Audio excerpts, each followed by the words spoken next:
আপনারা কি জানেন, পায়ের নিচে জন্মানো এক সাধারণ ঘাসের মধ্যেই লুকিয়ে আছে প্রকৃতির অসাধারণ ঔষধি শক্তি। হ্যাঁ, আমি বলছি এই দুর্বা ঘাসের কথা, যে ঘাসটাকে আমরা প্রতিদিনই দেখি, কিন্তু এর গুণাগুণ সম্পর্কে আমাদের অনেকেরই অজানা।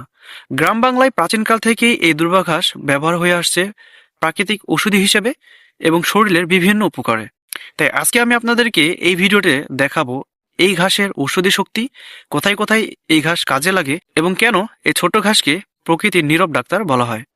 ভিডিওটি শুরু থেকে একদম শেষ পর্যন্ত দেখুন, হয়তোবা এই ছোট ঘাসটি ভবিষ্যতে আপনার অনেক উপকারে আসতে পারে।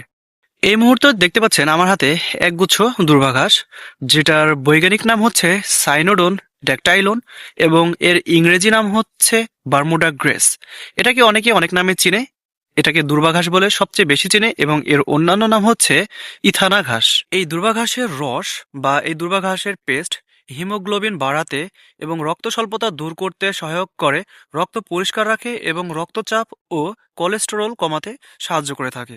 এটা হজম শক্তি বাড়ায় ও কোষ্ঠকাঠিন্য দূর করতে সাহায্য করে এবং পাকস্থলীর সমস্যার জন্য এটা খুবই উপকারী।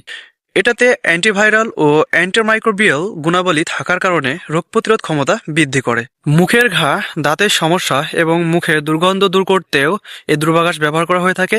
এমনকি কাটা স্থান এবং আঘাতজনিত স্থানে রক্তপাত বন্ধ করতেও এই দুর্বা ঘাসের রস কিন্তু ব্যবহার করা হয়ে থাকে। অবহেলায় বেড়ে ওঠা এই দুর্বা ঘাসের ভিতরে যে এত গুণ রয়েছে, এটা কিন্তু আমাদের কাছে অনেকেরই অজানা ছিল।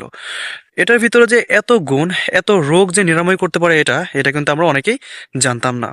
তো যেহেতু এটা একটা ভেষজ উদ্ভিদ, এটা একটা ঘরোয়া পদ্ধতি, তাই এটা সেবনের আগে অবশ্যই বিশেষজ্ঞর পরামর্শ নিতে পারেন। আর যাদের অর্শরোগ রয়েছে তারা কিন্তু এটা সেবন করবেন না এবং এটা রস পান করবেন না।